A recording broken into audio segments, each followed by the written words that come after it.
Hi అండి, నమస్తే. Welcome to Sai Annapurna kitchen. ఈరోజు మనం పన్నీర్ స్నాక్స్ రెసిపీ చేయబోతున్నామండి. ముందుగా పన్నీర్ని కట్ చేసుకోవాలి ముక్కల కింద.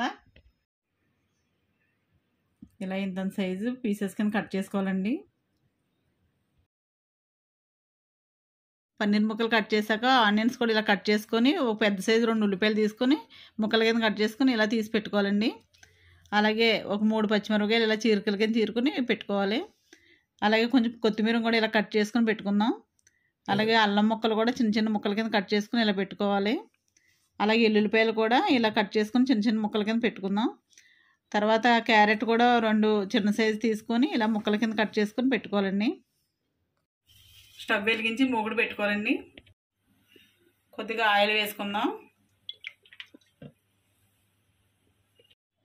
ఆయిల్ వేడైన తర్వాత ఇందులో పన్నీర్ వేసుకుని వేయించుకుందామండి. పన్నీర్ వేగేలోపు మసాలా రెడీ చేసుకుందామండి. 2 లవంగ మొగ్గలు,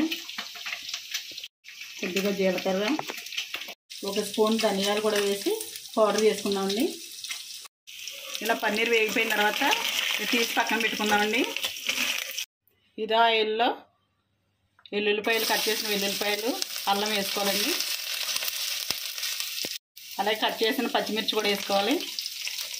ఉల్లిపాయలు కూడా వేసుకుందామండి. ఇలా ఉల్లిపాయలు కొద్దిగా వేగిన తర్వాత క్యారెట్ కూడా వేసేసుకుందాం. కొద్దిగా పసుపు వేసుకుందామండి. సరిపడంత సాల్ట్ కూడా వేసుకుందాం. 1 స్పూన్ కారం కూడా వేసుకుందామండి. ఇలా ఉల్లిపాయలు అన్నీ వేగిపోయిన తర్వాత ఇందులో వేయించిన పన్నీర్ వేసుకోవాలండి. ఇలా అంతా బాగా వేగిపోయిన తర్వాత ఆల్రెడీ మనం మసాలా కొట్టుకున్నాం కదండి, జీలకర్ర, ధనియాలు, అది వేసేసుకుందాం. ఇలా మసాలా పొడి వేసిన తర్వాత ఇలా వేగిపోయిన తర్వాత ఫైనల్గా కొంచెం మిరియాల పొడి వేసుకుందామండి.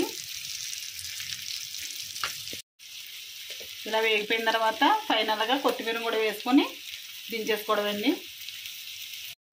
ఓకే అండి, పన్నీర్ స్నాక్స్ రెడీ అయిపోయింది. ఈ చపాతీల్లో కూడా చాలా టేస్ట్గా ఉంటుందండి. ఇలా ట్రై చేసి మా కామెంట్స్ పెట్టండి ఎలా ఉందో. మా వీడియో కనుక నచ్చినట్లయితే లైక్ చేయండి, షేర్ చేయండి, కామెంట్ చేయండి. మా ఛానల్ సబ్స్క్రైబ్ చేయండి. Thank you.